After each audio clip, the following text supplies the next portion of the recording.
The concierge leaned toward the front desk, scanned the group at the entrance, and asked the question that made the air crackle. "I'm sorry, who exactly are you here to see?" Silence.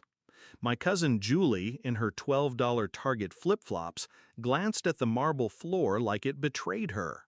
My uncle shifted. My mother blinked like she hadn't heard. I watched from the glass balcony above, champagne in hand, suit pressed, smile.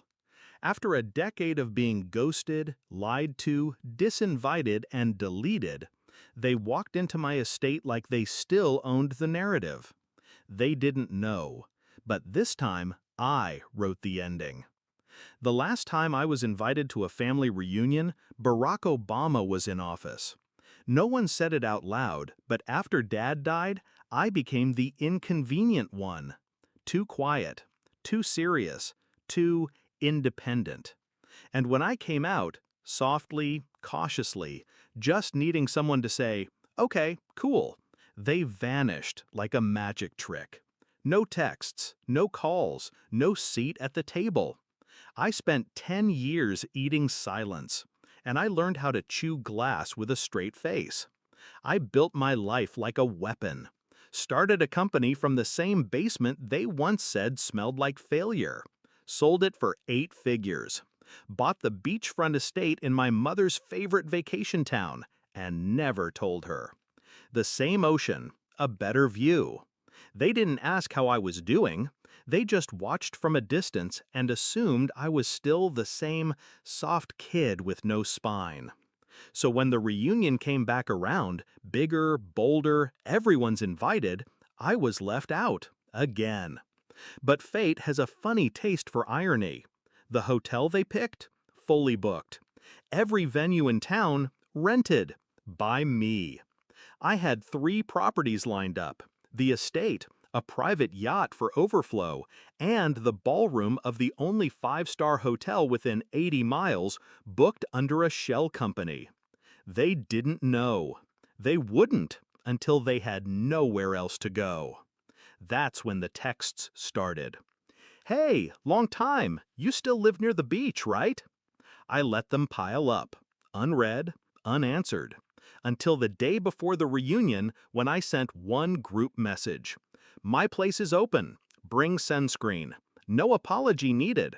Just strategy." They walked in like they belonged, even brought matching shirts. "Reunion 25. Family is forever." Cute. Except I had already briefed my staff. Everyone was to be polite, professional, and ask each guest who they were here to see. No one was on the list. I watched them squirm. My sister finally spoke up. She hadn't texted me since 2017. "We're here to see, Michael. He said we could come." The concierge checked the tablet. "Michael?" he asked. "Mr. Reyes?" She nodded like we shared a last name. "Mr. Reyes owns this estate. May I ask your relation to him?" She opened her mouth, then closed it. That was the moment. The exact second the cracks started forming. I stepped out onto the balcony, slow and deliberate, letting them see me. Silence rolled over the room like a thundercloud. Then I smiled. Small, controlled, dangerous. "Let them in," I told the concierge. "They've come all this way." My mother looked up, eyes glassy. She smiled like she'd just spotted a long-lost child. "Mikey." "Michael," I said, walking past her. "We're using full names today." I let them enjoy the view. Let them sip the wine they couldn't pronounce. Eat the catered seafood they never paid for. Pose for pictures in front of my pool like they built the place. Then, after dinner, when the sky turned copper, I tapped my glass. I'd like to say a few words. They turned, expecting gratitude or forgiveness. They got the truth. I spent 10 years being invisible to this family, not because I left, but because I made you uncomfortable. I scanned the faces. No one moved. Not one of you called. Not when I lost Dad. Not when I launched my company. Not even when I tried to come home. Julie looked down. My sister shifted. But here you are, in my house, eating my food, wearing my initials on your wristbands. A few people chuckled nervously. I didn't.